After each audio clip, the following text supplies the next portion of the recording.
তুমি নিশ্চিত আমার দোয়া আল্লাহ কবুল করবেনই। আপনি নিশ্চিত হইলে আপনার দোয়া কবুল হয়ে যাবে।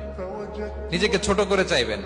ফাসআলুল্লাহ বিবুতুনি আকুফিকুম, বিষ্ণু বলেন তোমাদের হাতের তালুগুলো উপরের দিকে। ভিক্ষুকরা যেমন চায়, স্যার 2 দিন ধরে কিছু খাই নাই স্যার, 2টা টাকা দেন, এই যে ভাবে যে চায় হাত পাতে, এরকম হাতের তালুগুলো উপরের দিকে করে ভিক্ষুকের মতো আল্লাহর কাছে চাও। হাত তুলে চাও, হাত না তুলেও দোয়া করা যায়, হাত তুলেও করা যায়, কিন্তু বিষ্ণু বলেন হাত তুলে চাও। কারণ ইন্নাল্লাহা হাইয়ুন কারীম, আল্লাহ বড় লাজুক এবং লজ্জাশীল।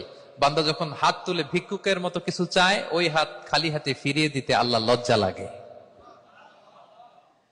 খালি হাতে ফিরিয়ে দিতে আল্লাহ লজ্জা পান। হাত তুলে চাইবেন।